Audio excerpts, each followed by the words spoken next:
Bueno, ya estamos empezando a grabar. Vamos a guardarlo así para...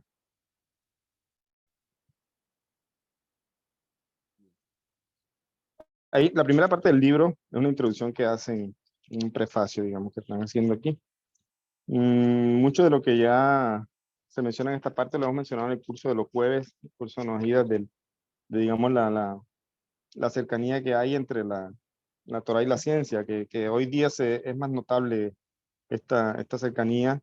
En algún tiempo se pensó que eran caminos totalmente diferentes y contradictorios, pero no, hemos visto que, y a los estudios que estamos haciendo el jueves, hemos visto que no es realmente así. Todo lo contrario, la ciencia es una sabiduría divina que está empezando a verse cada vez más esa equivalencia con la Torah. Entonces, esa primera parte incorpora incluso lo del Zohar que analizamos también de las aguas superiores e inferiores. Luego menciona la ciencia, música y Torah. Y todo esto lo resume, digamos, en una gráfica que me gusta mucho, esta gráfica resumida.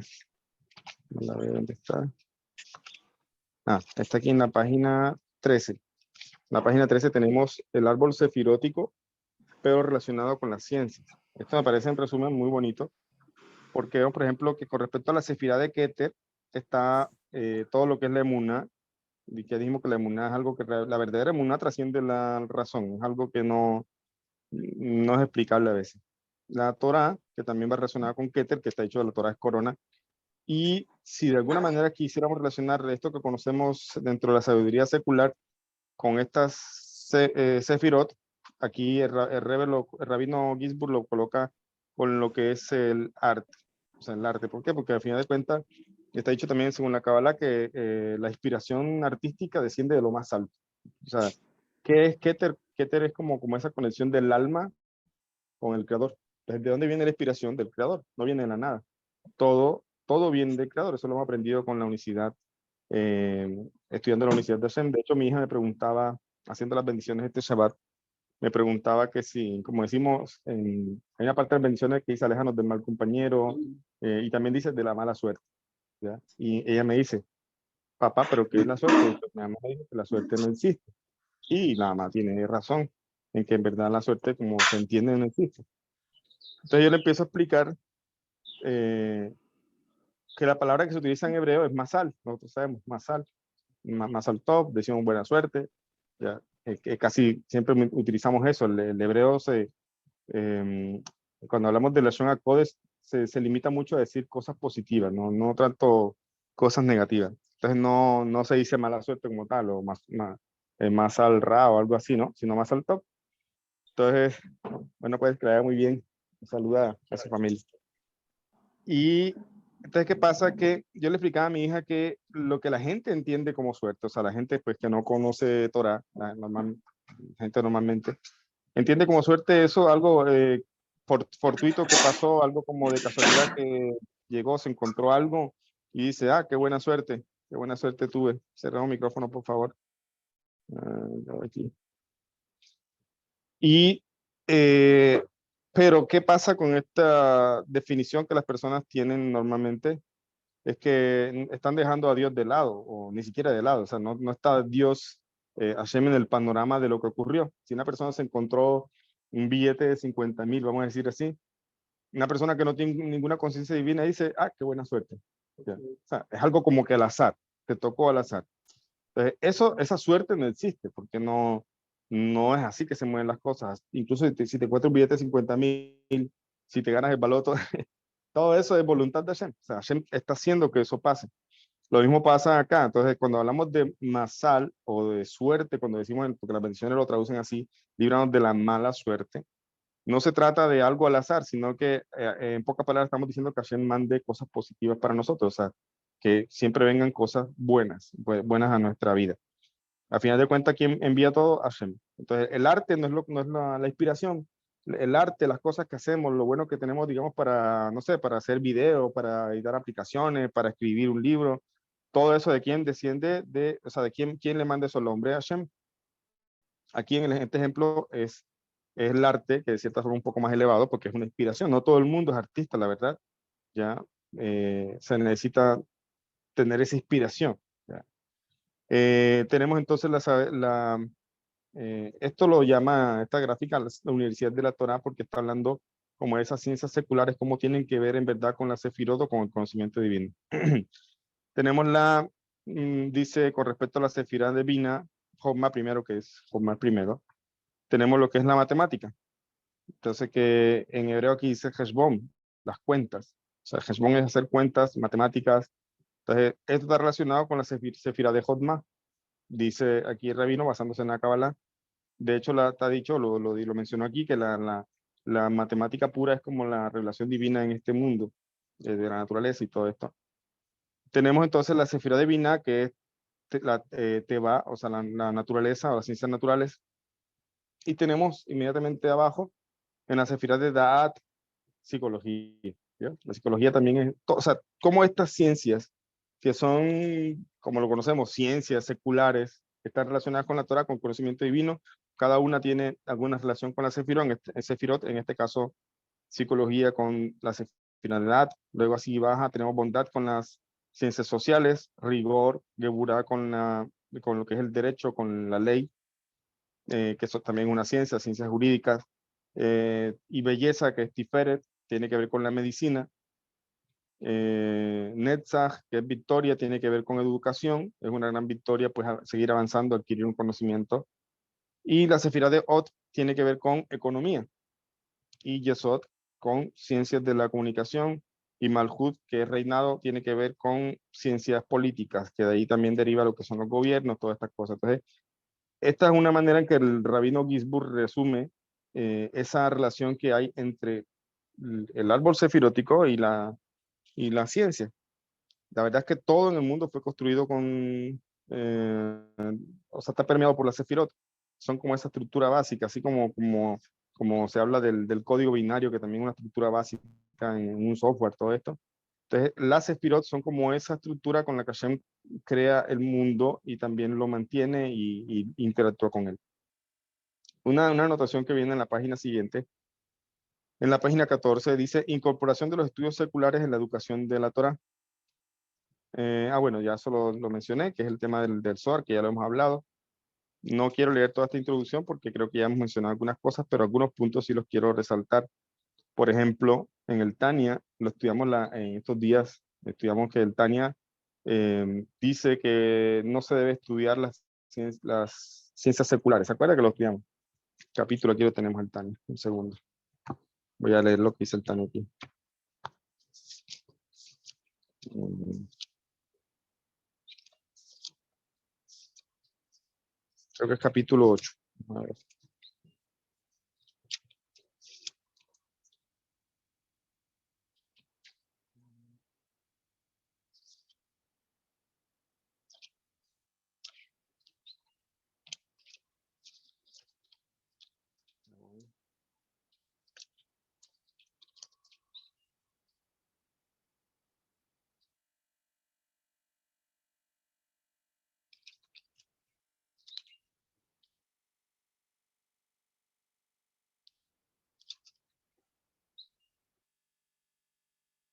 Ya voy.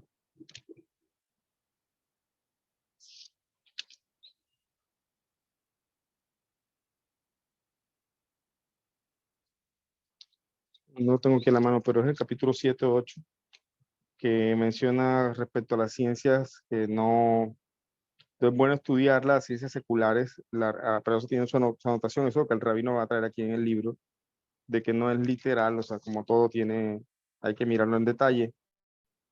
Pero el tema es que estas ciencias derivan de la Klipat Noga también, o sea, de lo que es el bien y el mal. Y respecto de que las ciencias cuando se adquieren, pues la persona tiene que hacer un esfuerzo intelectual y precisamente ese esfuerzo intelectual hace que, aquí está, ya lo encontré. Un segundo dice, sin embargo está escrito, esto es el Tania final del capítulo 8, sin embargo está escrito en su...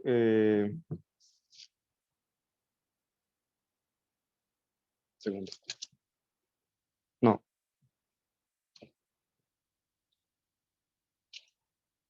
dice lo que es más la impureza de las ciencias, La dedicación, un poquito antes, dice, la dedicación a las ciencias de las naciones del mundo también se incluye en la categoría de ocuparse de asuntos banales en cuanto al pecado de descuidar la Torá se refiere, como se explica en las leyes del estudio de la Torá.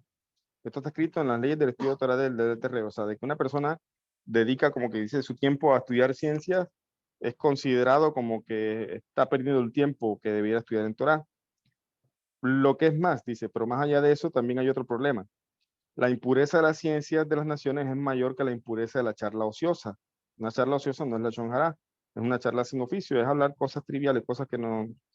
¿Por qué? Porque la charla ociosa se inviste y profana únicamente las emociones que emanan del sagrado elemento de ruach, aire, de su alma divina, contaminándola con la impureza de la clipa noga contenida en la charla ociosa, que deriva el elemento de mal, de ruach, de la clipa de su alma animal, como se mencionara antes. La charla banal, sin embargo, no impurifica los niveles de Jabat, o sea, la parte intelectual de su alma, porque no son más que palabras de necedad e ignorancia, ya que hasta los necios ignorantes pueden hablar de ese modo. No ese es el caso de la ciencia de las naciones. Con ellas la persona inviste las facultades intelectuales de Jabat de su alma divina y las impurifica. O sea, la persona inviste al estudiar la ciencia, inviste sus capacidades intelectuales del alma y ¿qué hace con eso? Impurifica este Jomabinada, o sea, el intelecto lo impurifica con la impureza de qué clipa, la clipa noga, contenida en esas ciencias, donde estas han caído a causa de la ruptura de los recipientes, lo que pasó al principio de la creación, de la parte, bueno, después dice otra cosa, me salto ese pedacito, pues dice, a menos, dice, que use las ciencias como instrumento útil, es decir, como un medio de lograr su sustento holgado con el cual poder servir a Dios o saber cómo aplicarlas al servicio a Dios, al mejor entendimiento de su Torah. Este es el motivo por el cual Rambam, que sabemos que era un médico, y Nachmanides, que también era matemático, se hace su memoria para bendición y sus padres se dedicaron a ellas. Entonces, ¿cuál es el ejemplo aquí? Aquí vemos entonces una acotación, ya lo habíamos estudiado acá también, de que no es que esté prohibiendo radicalmente la ciencia, lo que está es advirtiendo de que las ciencias pueden hacer que la persona se desvíe de la Torá, causan que inviste en su intelecto y pues es más peligroso todavía, ¿por qué?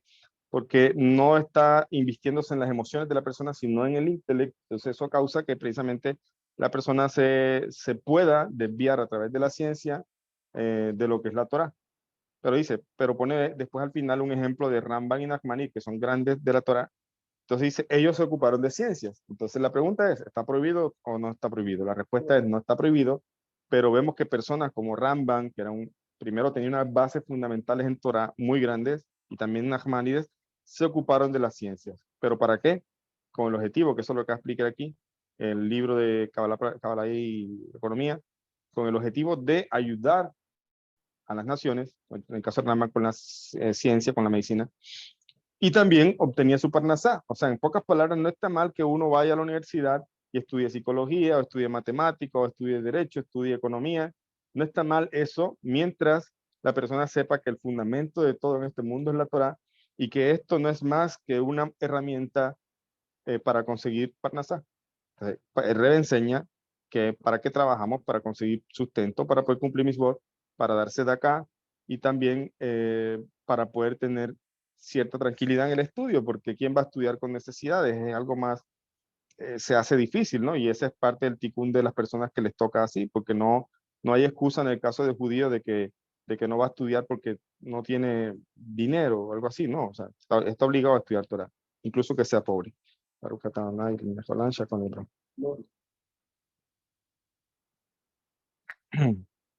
Entonces, Perdón, no hay una sí, parte del Tania que dice que uno desearía al hijo Torah y también un oficio. eso no está en Tani, está en Berajot, Matse Berajot. Habla de que es bueno tener un oficio. O sea, sí es cierto lo que hablamos hace un tiempo de que hay grandes sadiquín que se dedicaron solamente a Torah y Hashem les mandó sustento.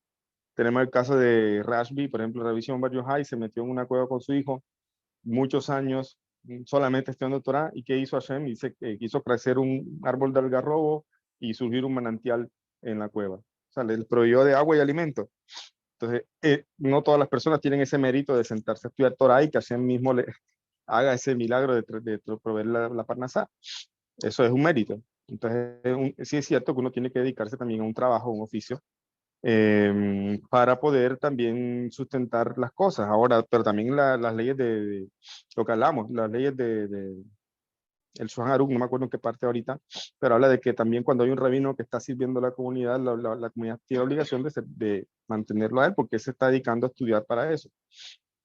Entonces, sí, se necesita tener un oficio para sustentarse. Las cosas han cambiado, ya las almas que también son diferentes también. Quien tiene la capacidad, es que eso se ve, o sea, hay personas que ve cómo se le va proveyendo y la persona tiene cierta tranquilidad para estudiar. Algunas personas tienen que conseguir el sustento un poco con más dificultad, pero no por eso tiene que descuidar la Torah. Entonces, sí es recomendable que la persona adquiera un oficio para poder hacer algo que le genere parnasá.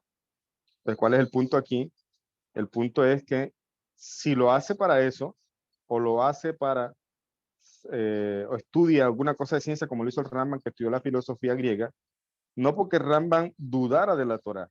Cuando Rambam estudió sobre qué escribía Platón y todas estas cosas, lo hizo porque también había parte de verdad en ese conocimiento que los filósofos estaban revelando.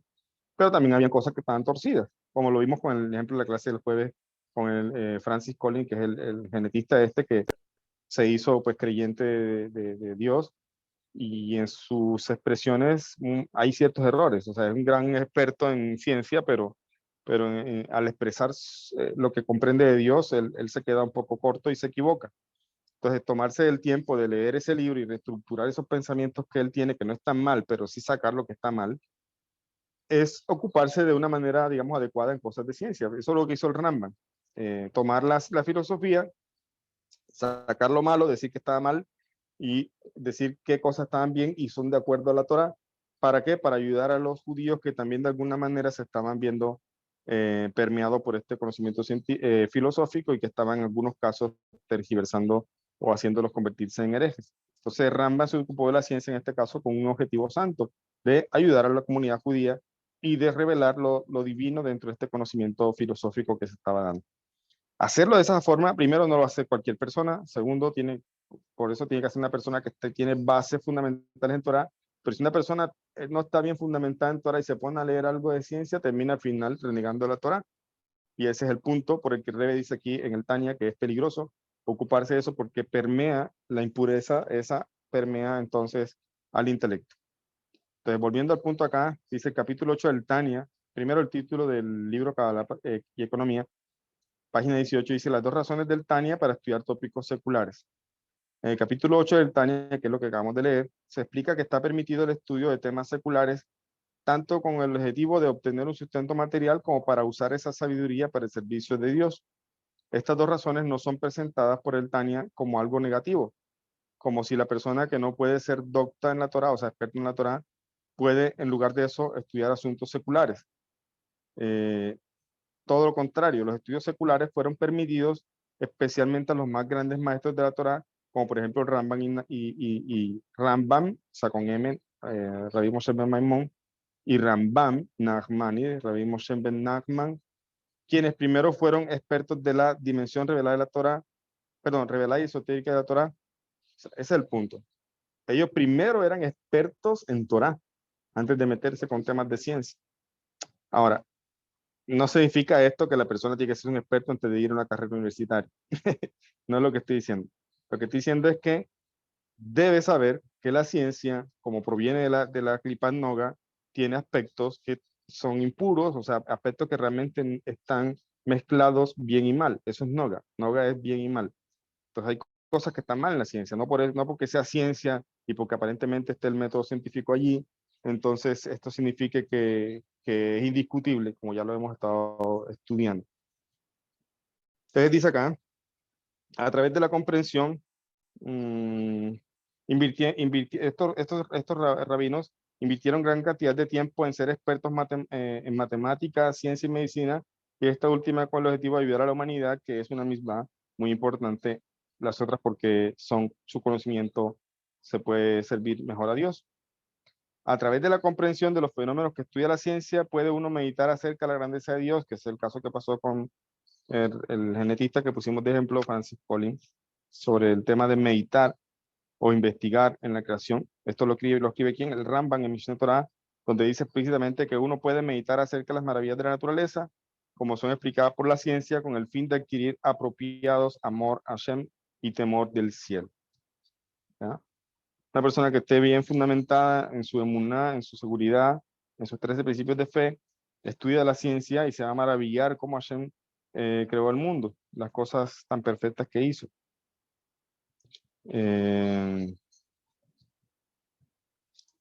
Segundo.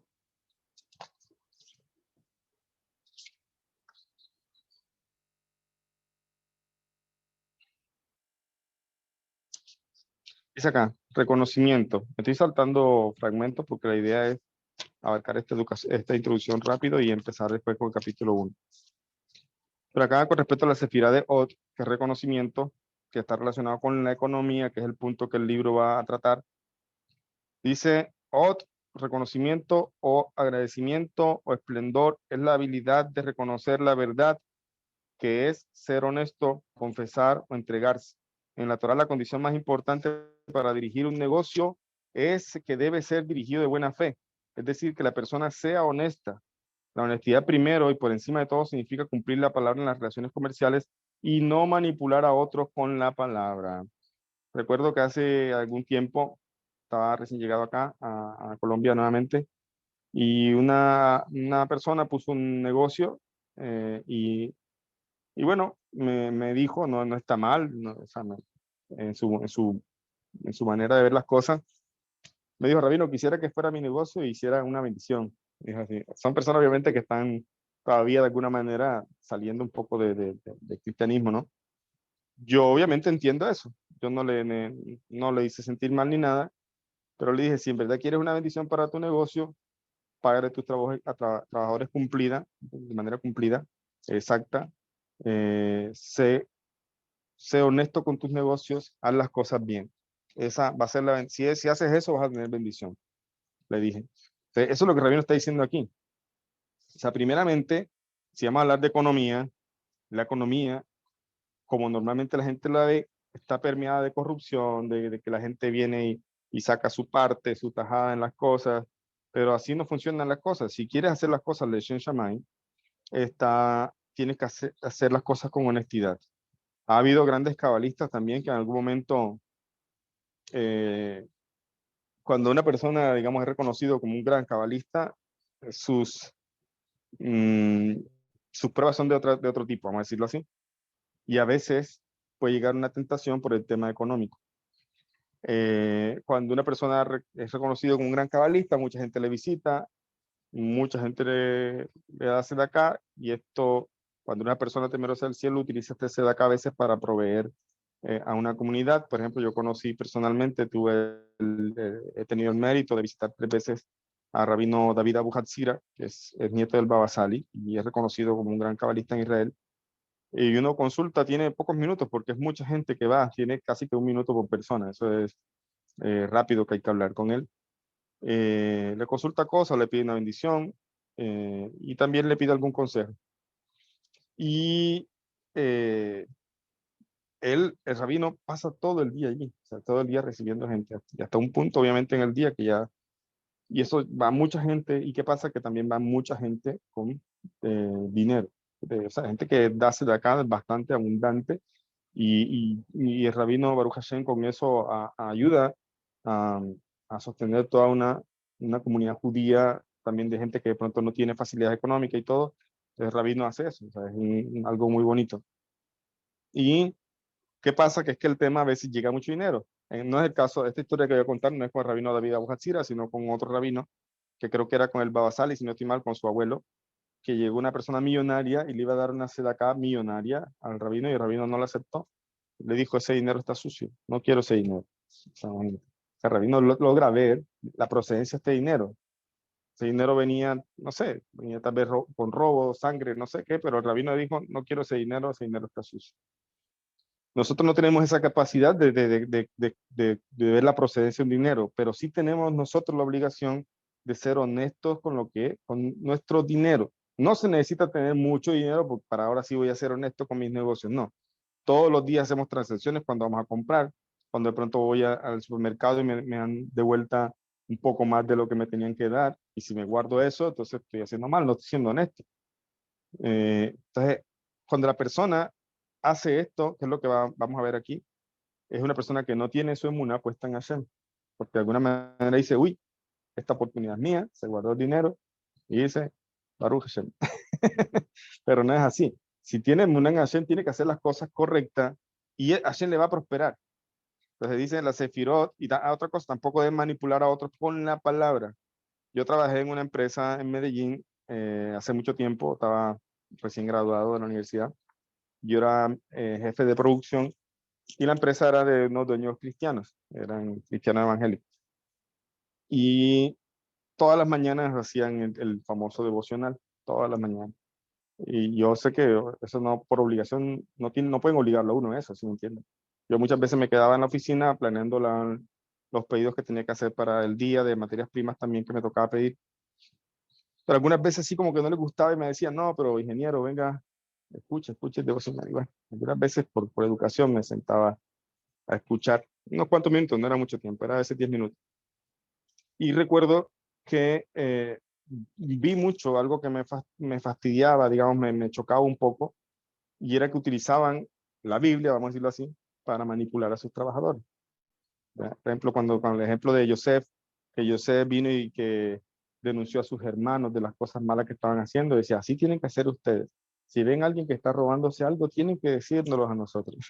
Pero utilizan esta Biblia, este conocimiento para manipular al otro. Entonces, a veces con la religión manipulan también a otros, es lo que hacen las religiones también. O sea, con la religión, que es Torah, muchas veces están hablando también de lo que ellos llaman Antiguo Testamento, están manipulando a otros.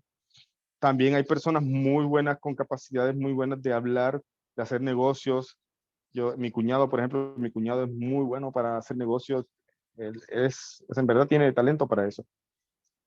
Y cuando eso pasa, también tú tienes que tenerle cuidado de que eso no te lleve a una cosa, hacer negocios, o sea, tener el talento digamos, llegar a concretar una venta, un negocio, y otra cosa es manipular. ¿Ya? Cuando una persona tiene ese talento, puede llegar a manipular para conseguir su venta, para conseguir concretar el negocio, exactamente. Entonces, esto lo que está diciendo que tiene que ver con la sefirá de Od, que tiene que ver con economía. Para que una economía funcione, la persona tiene que mirar qué está haciendo bien. Hay una persona de apartado donde también les visito frecuentemente, me pidió una reunión cuando yo estaba allá y me dijo, Rabino, quisiera pedirle un consejo o tengo un problema así. He querido vender un terreno, muchas veces lo he visitado, mucha gente lo ha ido a ver, pero no se concreta la venta. Siempre me dice que sí, después al final no quedamos en nada y yo quiero vender eso. No sé qué está pasando, me dijo él. Y yo le dije, ¿alguna vez te ha prometido algo, un dinero, o sea, una ayuda, alguna de acá y no lo ha cumplido? Y me dijo, pues no me acuerdo. Y bueno, piense bien si de pronto prometió algún dinero, hizo alguna promesa y no la está cumpliendo. Entonces ahí mientras hablaba me dijo, sabe que sí. Yo un día puse una acá, pero después me vi en un apuro y saqué parte de esa acá y la cogí. Y dije, bueno, eso no está bien, porque si usted separó acá, esa acá ya no es suya, es para dársela a otra persona o dársela a cualquier institución, lo que sea. Entonces usted tiene que reponer esa acá. Haga eso y me cuenta. Me llamó como al mes, creo, muy contento y hasta yo me alegró mucho la noticia. Me dijo que hizo eso, es más, él me dijo, Rabino, aquí, de hecho, aquí tengo un dinero, se lo voy a dar a usted. Me dio entonces ese dinero que había tomado de acá, me lo dio a mí y me llamó al mes contento de que había vendido el terreno. Ya, entonces, eso es maravilloso. O sea, yo no puedo decir que es que yo vi que había quedado mal. Yo no tengo ese poder, pero es algo simple lo que está diciendo aquí. No se trata de ser un cabalista, de ver más allá de pronto qué problema hay en el alma de la persona. No, eso, no todo el mundo puede hacer eso. Simplemente es la honestidad. Ser honesto causa que la persona sea próspera. Y eso incluye cosas que tal vez la persona se propuso con Hashem. Voy a sacar este dinero por una acá. Voy a sacar este dinero o incluso escuchen esto, Incluso que hay personas que le dicen, ayúdame con tefilá para refuerzo el lema de fulanito, y uno dice, sí, sí, lo voy a hacer, ahí te está comprometiendo. Si no lo cumple, de cierta forma estás siendo deshonesto, y esto causa un problema también, ¿ya? Entonces, por eso uno tiene que ser cuidadoso primeramente de qué se compromete.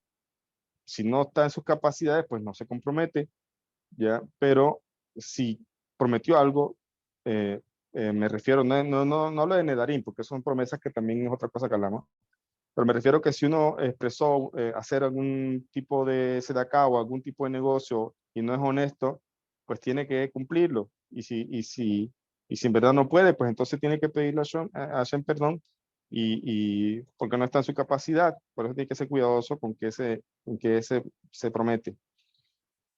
Entonces, pero la honestidad primero y por encima de todo significa cumplir la palabra en las relaciones comerciales y no manipular a otros con la palabra.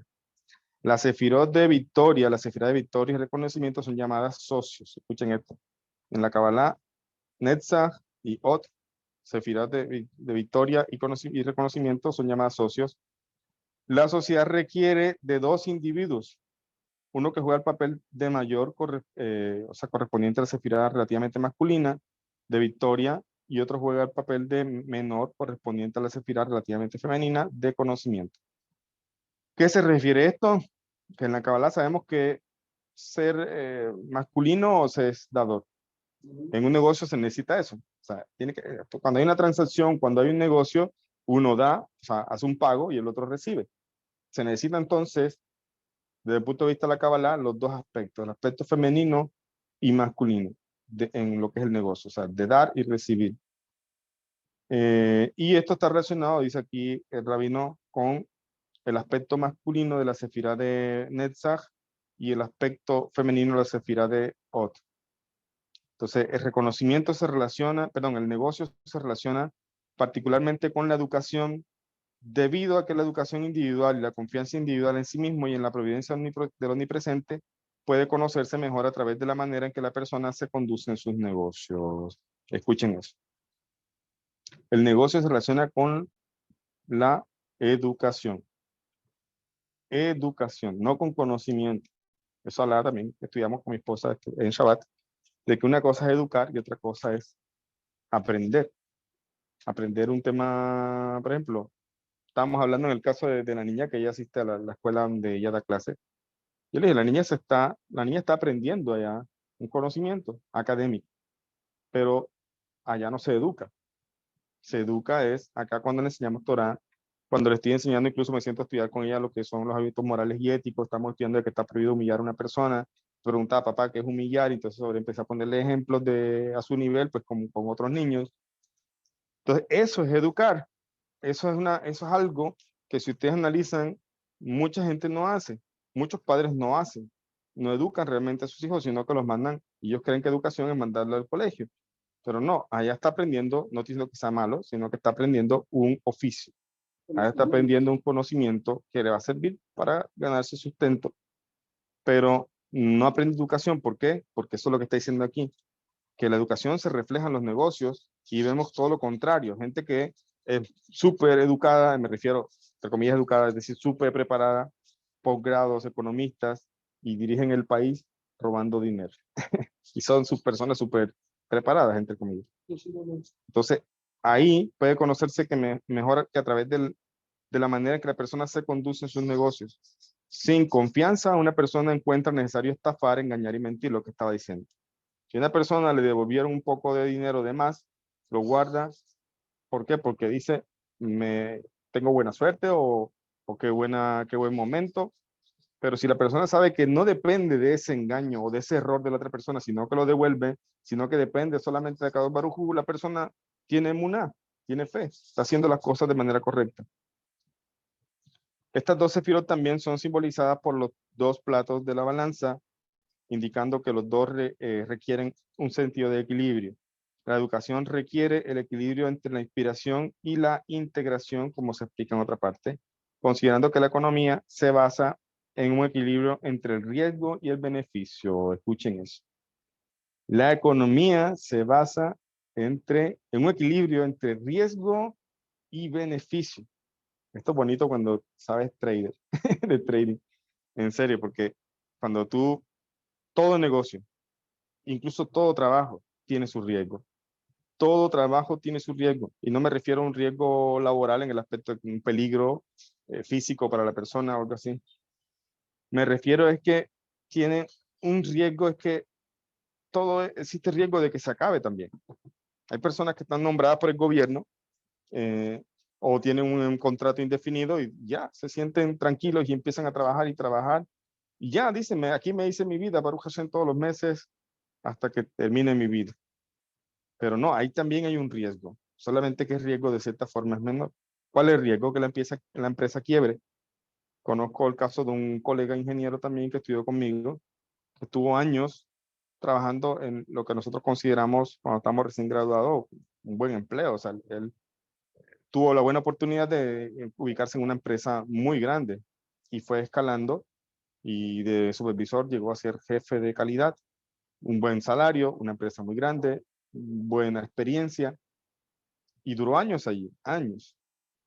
Me enteré hace algunos años, tal vez, es como 3, 4 años, y eso porque lo vi que en Facebook estaba publicitando un negocio de jugos y de ventas de pulpas, que como hay que aclarar que ningún trabajo es denigrante, o sea, todo trabajo es bueno, es mejor que andar viviendo de, de, de sedacá, es mejor estar trabajando cualquier trabajo bueno que le permite a la persona ganarse su sustento. Pero resulta que yo me sorprendí porque, o sea, no es que sea malo lo que está haciendo, sino que él estaba muy bien y ahora está empezando un negocio y parece que está empezando como desde abajo, y resulta que lo que pasó fue que después de años trabajando ahí con un buen empleo, con un buen salario, perdón, buena estabilidad, la empresa se fue a pique, la empresa quebró y se acabó, la empresa se acabó. Entonces le tocó empezar de cero con un negocio, que Hashem le bendiga su negocio, le vaya muy bien, pero si él hubiera visto que en esto hay un riesgo también, a pesar de que está nombrado, a pesar de que está un contrato indefinido, lo que sea, hubiera procurado buscar la manera de no solamente sentarse a recibir su sueldo, sino tratar de invertir y de ir multiplicando. El dinero siempre se acaba. Si usted guarda el dinero y lo saca y lo guarda allí y empieza a sacar, se va a acabar, punto. O sea, esa es la realidad. Entonces, ¿qué tiene que hacer uno? Poner a trabajar el dinero, o sea, ponerlo a producir. Y en toda esa situación de poner a producir un dinero, siempre va a haber un riesgo y un beneficio. Hablaba también, estudiamos Baruch Hashem con mi esposa en este Shabbat, a mi esposa me decía que a ella le parecía que una de las cosas más difíciles para el ser humano es tomar decisiones. ¿Ustedes qué opinan de eso? ¿Mm? Sí, porque Totalmente de acuerdo. las decisiones por generalmente implican un cambio. Ujú. Y la persona cuando está acostumbrada a algo, los cambios generan cierto temor, cierta inseguridad. Sí. Porque la persona está acostumbrada a algo y esa como eso que ese algo, pues, en el estado que está, le brinda cierta seguridad, cierta Ujú, comodidad. Entonces, cuando ya eso implica una decisión ujú. que conlleva un cambio, hay cierto temor a si ese cambio va a ser beneficioso o no. ¿Tú qué piensas, José? Sí, la persona es, porque es que, o sea, no es que la puede cambiar o no cambiarla, o sea, indudablemente trae cambio, pero puede Ujú, modificarlo. ujú. Entonces, necesariamente hay algunas etapas más difíciles que uno. Yo le dije a mi esposa que no. Yo le dije a mi esposa que no estaba de acuerdo con que tomar decisiones fuera difícil. Yo dije el contrario. La decisión es lo último, que es la cúspide de un proceso. O sea, tú no puedes tomar una decisión por las emociones, por el momento. Cuando tú vas a tomar una decisión, tienes que hacer todo un estudio, una recolección de información. ¿Vas a meterte en un negocio? Pues no vas a seguir sacando la plata y voy a poner el negocio. ¿Sí me entiendes? Entonces, tú dices, no, que yo puse el negocio, a mí no me cuesta tomar esa decisión. Tomé decisión fácil, puse mi negocio y al rato de pronto le va mal y quebró el negocio. Entonces tomó una mala decisión, pero él dice que le fue fácil tomar la decisión. O sea, no fue fácil, fue impulsivo, es muy diferente. ¿Ya? Por emoción. Ajá. Entonces, la decisión no es difícil cuando la persona se hace de la información necesaria para poder disminuir el riesgo o incluso cuando prevé las consecuencias de su decisión, decir, si hago esto, es posible que pase esto, es posible que pierda un dinero, pero esto es lo que estoy dispuesto a perder. o es posible que gane y según lo que veo, según toda la información que recopilé y todo lo que mi experiencia y todo lo que la oportunidad que yo veo, tengo más posibilidad de ganar que de perder, pero hay un riesgo. O sea, siempre va a haber un riesgo, siempre, en todo va a haber un riesgo.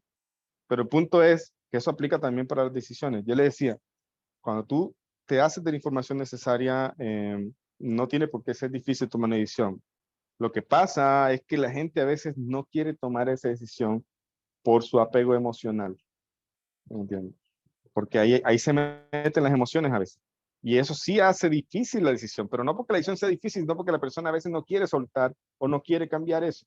¿Ves?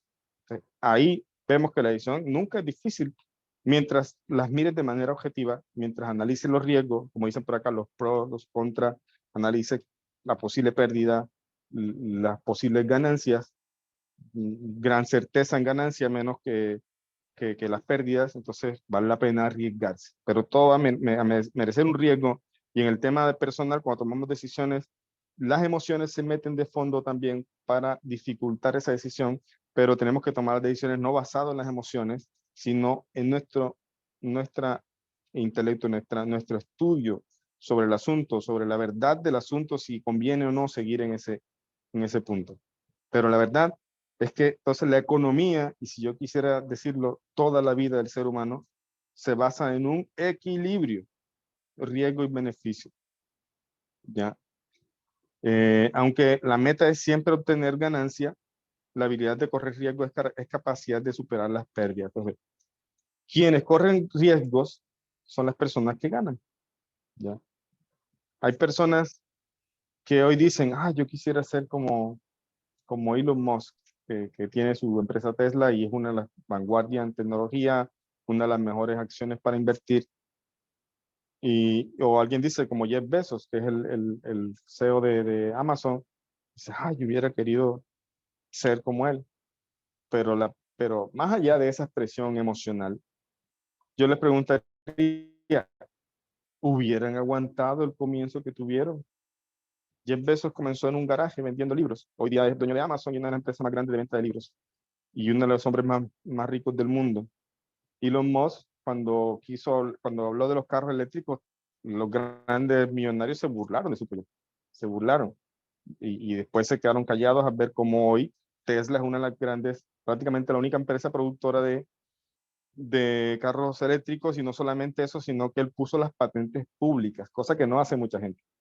Pregunta, por ejemplo, en Coca-Cola, ¿cuál es la receta? No dicen. Eso es patentado, pero es oculto. O sea, exclusivo. No te dicen de qué está hecha el jarabe, porque el jarabe lo traen de Chile, aquí en Colombia, pues, y acá lo hidratan y lo carbonatan aquí en Colombia. Pero el jarabe ya viene listo. Bolivia, creo que es Bolivia. ¿Qué contiene el jarabe? No te dicen. No, eso no sabemos. Pero ¿qué hizo Elon Musk? Creó el auto eléctrico y puso las patentes gratuitas, abiertas para todo el mundo. Y ahorita Apple está trabajando en temas de auto eléctrico también. ¿Ya? El punto es, ¿viste? Él no está pensando de manera egoísta, al contrario, dijo, va a poner pública la patente para que así se produzcan más carros eléctricos y de alguna manera se ayude a controlar el daño ambiental. Entonces, cuando Elon Musk quiso poner su empresa, la gente se burló, y eso es lo que pasa con la gente que llega a ser grande. Y eso aplica para todo, porque no podemos dejar de lado, a pesar de que estamos hablando de economía, no podemos dejar de lado también el proceso de uno como ser humano con la Torá. A veces uno avanzando y termina a veces siendo odiado por otras personas, o también se burlan del proceso que uno está teniendo o del avance que está teniendo.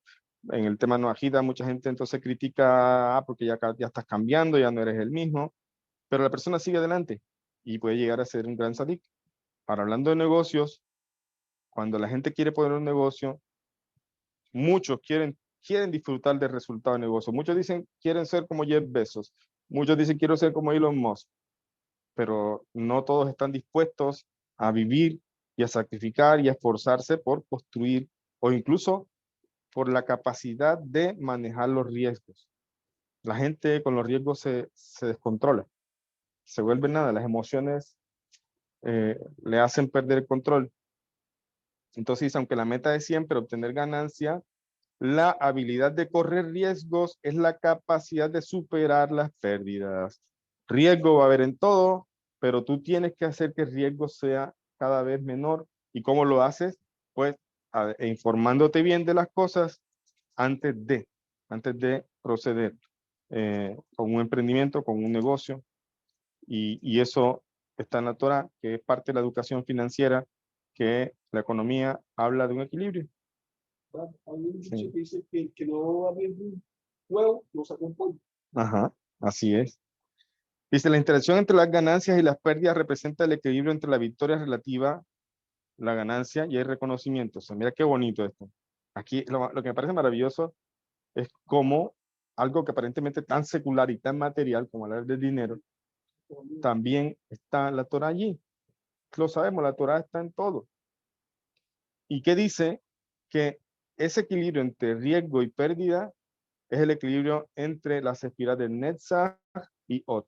O sea, entre victoria y reconocimiento. ¿Ah? En la sefira de reconocimiento, perdón, y reconocimiento, o sea, ¿qué es reconocimiento? No haga eso, mi amor, ¿no? Saluda a la entrega. Pues sí. Y mire que eso, hablando en términos económicos, ¿dónde se aplica entonces eso de la sefira de Ot, de reconocimiento? En la capacidad de reconocer o de prever la posible pérdida que vas a tener. Mire, en el trading es comerciar con la bolsa, en la bolsa, con divisas y con algunos metales y todas estas cosas. Yo doy un curso de trading también y también he hecho trading. ¿Ah? Dime. Sí, sí. Entonces, en el trading se enseña que es una inversión, también hay altos riesgos, pero una de las claves es que uno no tiene seguro cuánto va a ganar, sino lo único seguro que tienes tú es cuánto estás dispuesto a perder.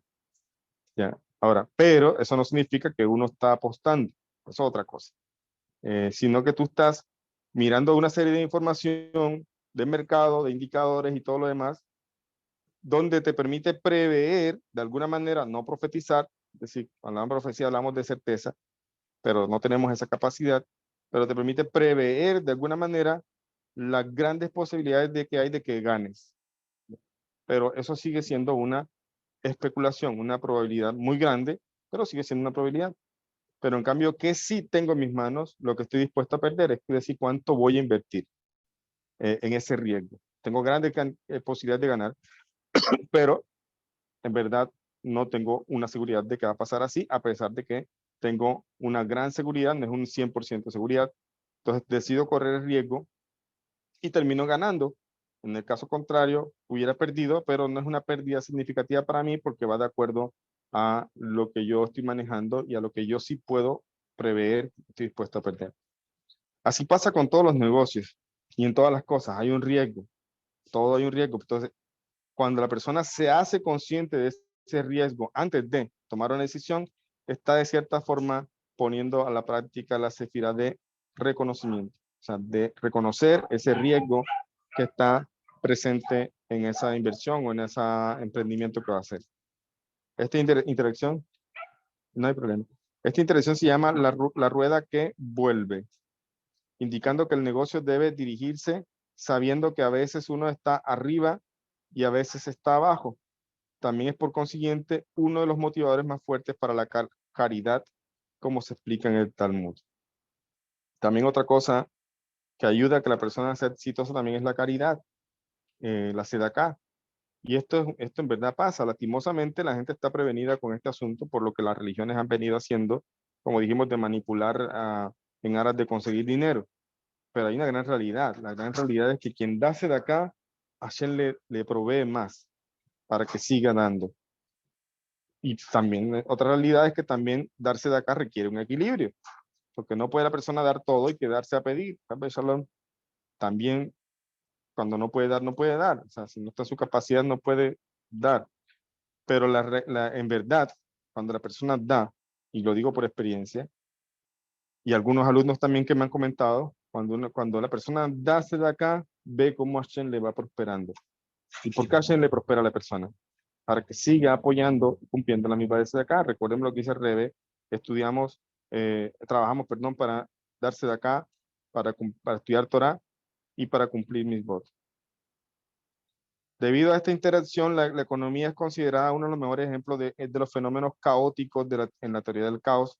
Esto también se relaciona con la entropía, debido a que la ganancia depende de permanecer delante de la entropía. Entropía es un concepto de termodinámica que es el caos, es una variable en los procesos termodinámicos que de alguna manera trata de describir lo que es el caos de las moléculas y de los sistemas. Permitiéndose a sí mismo rendir control, uno se hace cada vez más perceptivo de las multitudes, a las multitudes vibracionales, perdón, a las múltiples vibraciones de la sefirá de Od, que significa eco, resonando a lo largo de la realidad exterior, haciéndonos más sensibles a las necesidades y de hecho de los otros, necesidades y derechos de los otros, perdón. Desarrollamos la habilidad de hacernos eco en sus preocupaciones y hacer transacciones con ellos de buena fe. Entonces, la sefirá de Od o de reconocimiento también ayuda a ser sensible a las necesidades de las otras personas. El atributo interno de Od, sin embargo, es la propiedad del alma que más refleja la fe simple de su cabeza no conocible, como relaciones honradas y fidedignas con los otros. La habilidad de promover el contrato social califica a Od como el fundamento apropiado en el que debe basarse la realización de los negocios y la economía. Estas son las disciplinas que requieren bases sociales amplias como medios para garantizar la distribución justa y equitativa de los recursos dentro de una comunidad dada. Dice, el potencial de Od hace que nos entreguemos permitiéndonos mantener la vista puesta en los objetivos principales de la vida, actuando así confiadamente y con una postura recta hacia el destino, deseando sin tener en cuenta los obstáculos que se interpongan en el camino. Por esta razón, Od es la sefirá compañera de Netzach, descrita en la Kabbalah como las piernas del alma, que un paso unificado nos conduce inquebrantables en el camino hacia el logro de las aspiraciones de la vida. Aparte de trabajar junto con Netzach, es a menudo necesario que la sefirá de Od, por su naturaleza inherentemente pasiva, suprima las tendencias agresivas de Netzach. La postura sumisa de Od lleva implícita una capacidad redentora que nos permite reconocer y por lo tanto compartir el poder de una entidad más grande y suprema que el ser individual aislado. El poder trascendente de Od de aspirar al ser hacia un vínculo con la realidad más sublime, dota a su poseedor del aura esplendorosa, que también es uno de los significados de Od. Bien, ahí terminamos la introducción. Creo que también terminamos por el día de hoy, pero vamos a seguir la próxima clase y empezamos propiamente con el libro. El punto aquí es que veamos lo que estuve diciendo de la equivalencia entre Netzach y Od, que la economía se mueve en ese equilibrio entre la victoria, o sea, la ganancia, y el Od es el reconocimiento de la posible pérdida que también se puede tener, y lo que la persona debe hacer es conducirse en el medio, es decir, evaluando ganancias y pérdidas antes de, y también deben tener presente lo que dije y recordarlo totalmente todos los días. Todo en esta vida tiene un riesgo. O sea, ¿por qué? Porque esa es la capacidad de utilizar nuestro libre albedrío para hacer las cosas.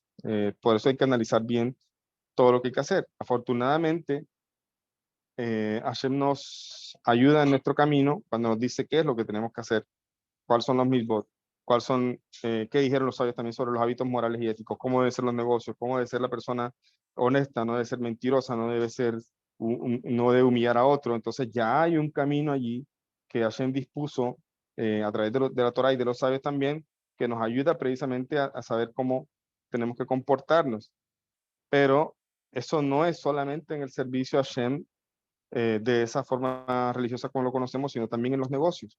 En los negocios también tiene que haber un equilibrio y entonces allí donde la persona tiene que evaluar si lo que va a hacer o lo que está haciendo va de acuerdo a la Torá. O sea, si es un dinero que se lo va a ganar de una manera santa, es una manera no santa, una manera ilegal, una manera torcida, de pronto no ilegal, de pronto cuando hablamos de ilegal es algo que obviamente está en contra de las leyes del Estado, sino que de pronto es algo sucio, un dinero que se está ganando haciendo cosas inmorales o cosas sin recato, todas estas cosas, es un dinero que de alguna manera no es un dinero correcto y aunque aparentemente se esté triunfando, es decir, teniendo mucho dinero en esto, tarde o temprano este flujo va a ser cortado porque no es un dinero que viene de la santidad. En cambio, el dinero que viene de la santidad, Hashem ayuda para que se extienda esa bendición y la persona también tiene que reconocer con ese juego o ese, no es juego, esa interacción entre la Sefirá de Netzadiot, tiene que reconocer también que le agradece a Hashem tanto en la victoria, o sea, en Netzach, en las ganancias, como también en las pérdidas, porque no siempre se gana, a veces también se pierde. Entonces, ahí está la Sefirá de Od, o sea, lo que es reconocimiento de la voluntad de Hashem, incluso en aquel momento en que se pierde, pues la persona debe procurar por todas las maneras posibles esforzarse para que su riesgo sea disminuido en ese asunto que quiere emprender. Bien, no sé si tienen alguna pregunta, algún comentario del Yo libro, tengo de la una, clase que Rabino. estamos. Sí. Rabino, por ejemplo, si una persona da acá, pero como usted dice, ese dinero es ganado por cosas inmorales y le envía la acá a algún judío, pero el judío no sabe de dónde viene esa acá, de dónde proviene ese dinero. ¿Le Ujú. pasa algo al judío o solamente a la persona que está mandando la acá? O sea, porque el judío no sabe de dónde proviene ese dinero. No, o sea, eso queda en manos de Hashem, ¿sí me entiendes? O sea, porque como te dije, no tenemos la capacidad de evaluar de dónde viene el dinero. Y además hoy día, por ejemplo, hay enlaces en páginas que simplemente están puestos allí para cualquier que quiera donar, no piden antecedentes de la persona para que haga la donación, simplemente es un enlace que está puesto allí y de cierta forma esto queda en las manos de Hashem, o sea, ellos, tanto la institución que recibe o el judío que recibe no puede saberlo, excepto que de alguna manera tenga cercanía con la persona y sepa que está haciendo algo negativo. Cuando es revelado para él, no debería recibir ese dinero, ¿ya? Cuando es revelado, cuando es sabido. Pero si no es sabido, pues esto, ¿qué podemos hacer? O sea, no es algo que estemos pecando porque no lo sabemos. Esto lo hacen determinará qué es lo mejor para cada persona, para que recibe y para que da. Ok, Rabino, y tengo una otra pregunta, pero bueno, por ejemplo, yo que voy todos los días a la escuela y me ha pasado de que personas piden monedas, entonces yo pues sí le doy alguna moneda siempre, ¿no? Porque creo que escuché Ujú, un audio de que pues sí, si 100 veces te venía a pedir alguna persona, pues le dabas una monedita, ¿no?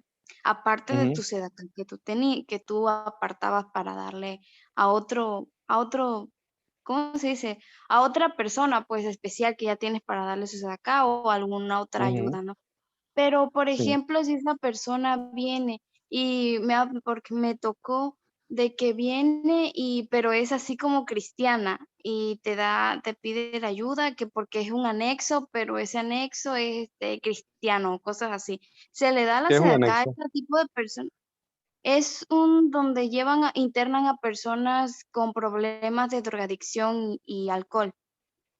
Ujú, mm, Entonces se le da la sedacá a ese tipo de personas idólatras, Rabino, que lo piden para eso, o sea, más que. ujú. Bueno, mira, en verdad no está prohibido en este caso porque ellos están haciendo una labor que es social y que te asegures de que en verdad lo hace, porque a veces también piden con esa excusa y no es realmente destinado a ese dinero, pero los sabios explican de que cuando, incluso en el curso de leyes Najida lo tenemos, de que aparentemente, aunque sea una fundación, digamos, cristiana, pero que en verdad está haciendo un impacto social, está ayudando a las familias de alguna manera, pues no está prohibido darle dinero a esas personas. Ya, no está prohibido porque es como si estuvieras ayudando a la sociedad realmente, no a la institución religiosa, muy diferente que digamos yo esté recogiendo fondos para mandar no sé, un enviado de ellos a hacer campañas a otro país. Ahí sí no podrías apoyar estas cosas, ¿ya? Pero si la fundación puede ser de carácter cristiano, pero está ayudando en un aspecto social se puede hacerse de acá, no hay problema. Ok, Rabino, gracias. Sí, sí, con mucho gusto. Israel parece que iba a decir algo, ¿no? Quería hacerle una consulta, Raf. Cuando me uní a la clase, justamente estaba dando una descripción de la Sefirot y su correspondencia con algunas carreras. Y entré y Ajá. nada más escuché tal ciencias de la comunicación, pero no escuché qué Sefirot era. No sé si me la podría repetir. Sí, sí, claro. Un segundo. Con fundamento. Yesod. Yesod. Ah, perfecto. Ujú. Ok, Sí. perfecto. Esa era mi duda. Ok. Muchísimas gracias. Bueno, con mucho gusto, David. Rabino, respecto a usted dijo, ¿no? A veces uno va a la tienda o recibe más vuelta y todo eso, pero a veces uno está ocupado y a veces ya no es posible encontrar a ese vendedor, ¿no? De repente le dan más de vuelto y se va o compra en un lugar donde no es habitual. Entonces, en ese caso, ¿cómo proceder o cómo hacer con digamos, ese sobrante? Eh, pues, pues si vas ahí frecuentemente, yo creo que siempre vas a tener la oportunidad de regresar el dinero al día siguiente o 2 días después. O sea, creo que siempre se tiene esa oportunidad, ¿no? Entonces, tienes que tratar de reponerlo. Una cosa diferente es que de alguna manera, digamos, estés viajando y no vas a regresar por ese lugar y pasó, de pronto se te olvidó o te diste cuenta después, pues ahí se te dificulta un poco devolver ese dinero, pero si por alguna razón vuelves a pasar después, puedes devolverlo. O sea, siempre se puede tratar de regresar ese dinero. Gracias, Rab. Bueno, señora Sori. Sí, yo nada más una pregunta chiquita.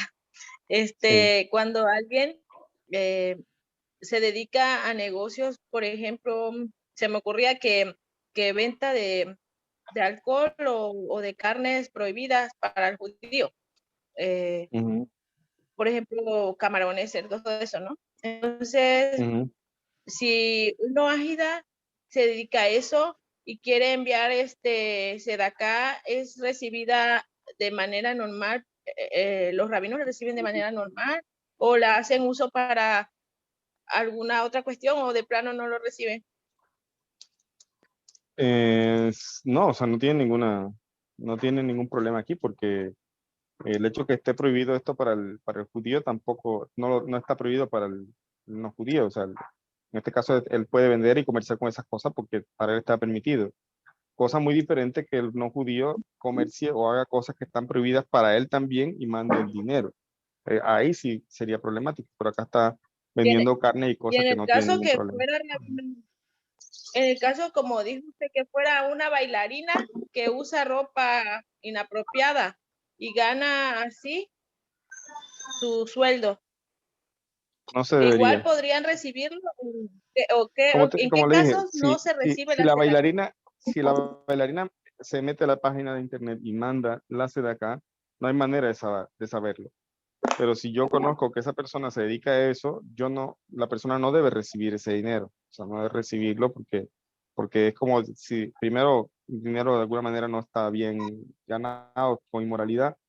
Y es como si de cierta forma se aprobara lo que la persona está haciendo a recibir el dinero. O sea, como si se le diera cierto aval o cierta aprobación de su trabajo al recibirle este dinero. Entonces no se debería recibir, pero cuando se sabe, obviamente, si no se sabe, ¿qué se puede hacer? Nada. Ah, ok, esa era mi duda. Gracias, Rabino. Sí, sí, con mucho gusto. Bueno, antes de finalizar, les pregunto, quien quiera comentar, quien no sienta pena, ¿cómo les parece este tema que estamos viendo relacionado a la economía con la Torah, vamos a decirlo así? ¿Cómo lo reciben? ¿Cómo les parece? Sí, Israel. La verdad me parece justamente en este momento de mi vida muy importante porque Ujú, estoy a punto de iniciar un proyecto independiente. Yo tengo un trabajo, pero ujú, ya llevo 3 años trabajando de manera independiente, además de mi trabajo, haciendo cosas relacionadas a mi carrera, pero no he tomado la decisión de la independización justamente principalmente por miedos, ¿no? Por el ujú, tema de la especulación, por el tema de saber, siento que el mundo en general ahorita en el ámbito económico está viviendo un momento complicado y el emanciparme yo de mi fuente laboral me genera cierta especulación y miedo, ¿no?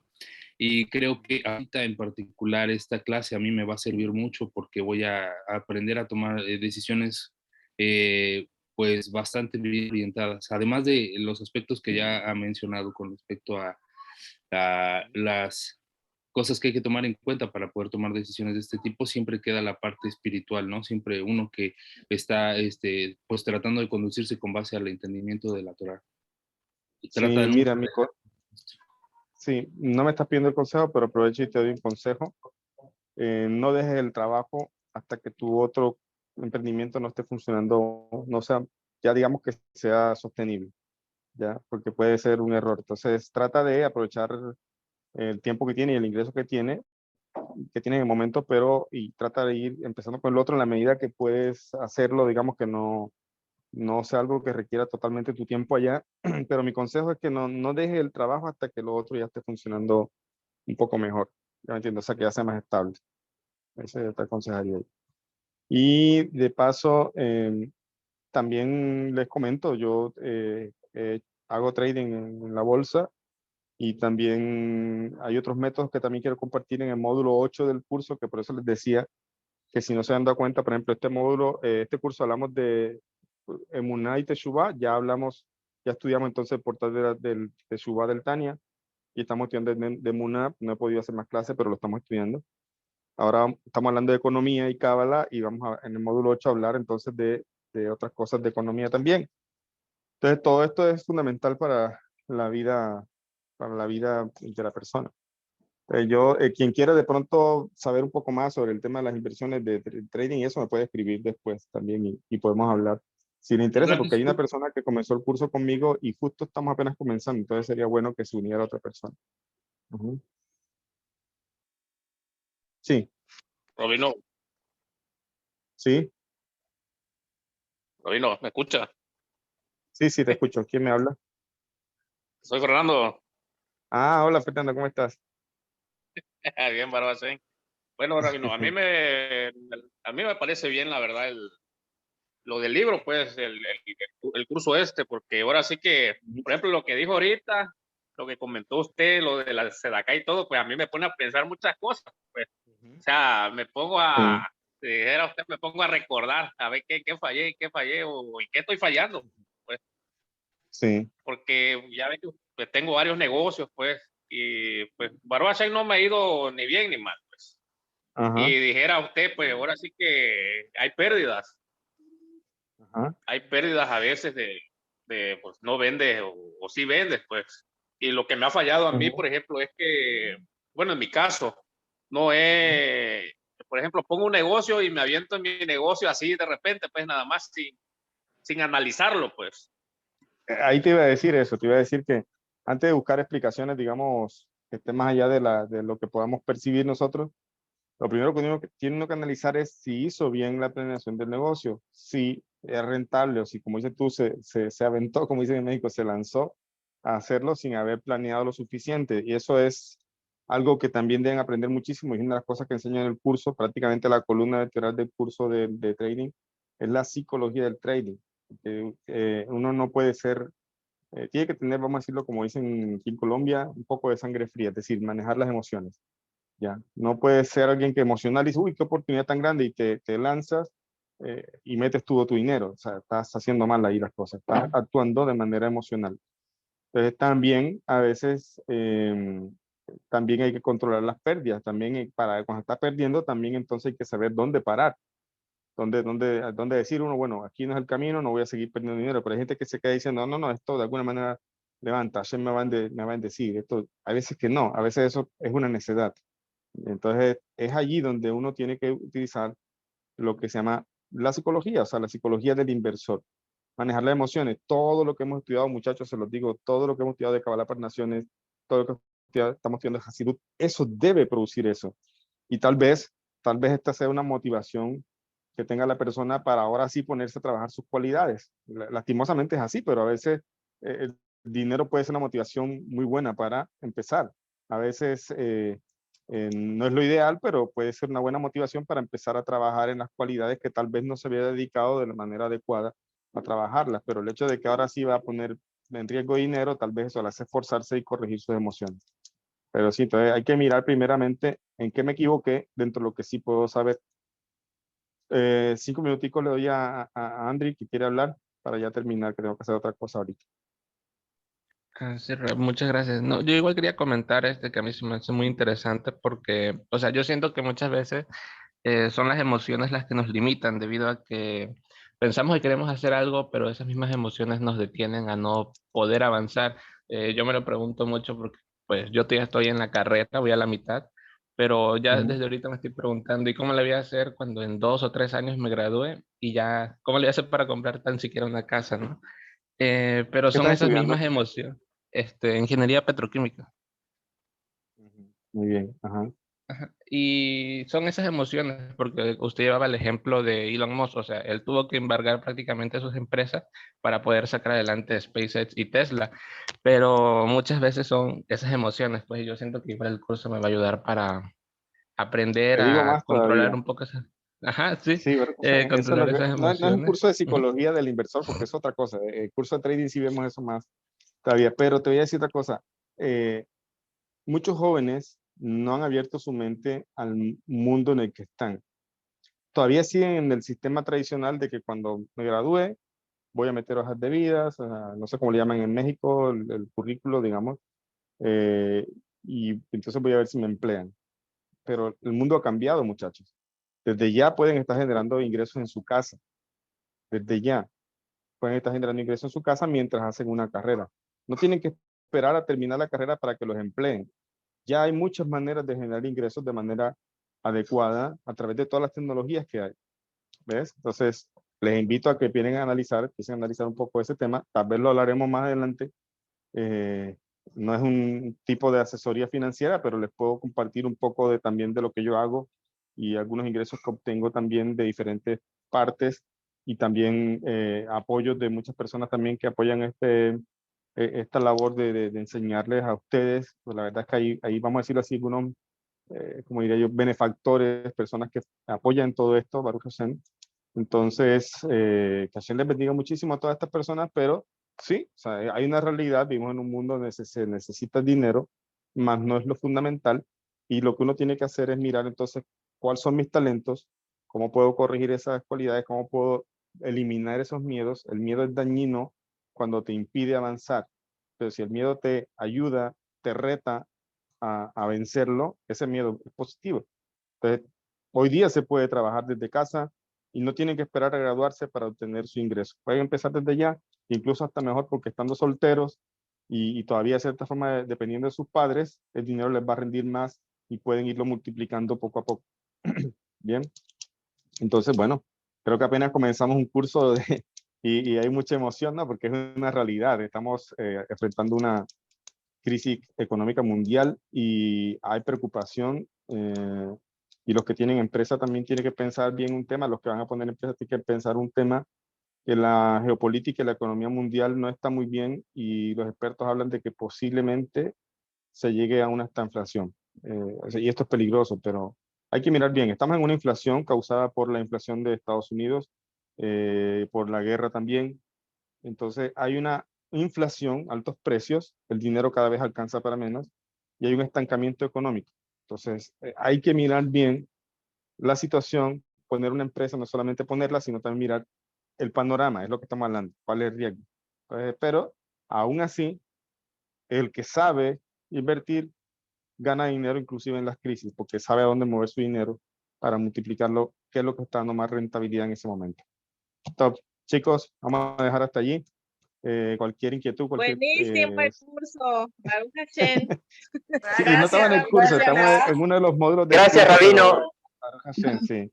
Con Muchas gracias, que Rabino, sea porque es para... algo muy práctico para el diario Sí, que vivir. Hashem permita que... Amén, amén, que Hashem permita que también nosotros veamos éxito en nuestros proyectos, en nuestras ideas, que Hashem envíe buena parnasá. Solamente acuérdense que también se lo decía a un alumno que tenía una cita la semana pasada, el dinero es una bendición o puede ser una prueba. Entonces también hay que tener mucha sabiduría para, si el Señor nos bendice con dinero, saber utilizar ese dinero en cosas de Kedusha.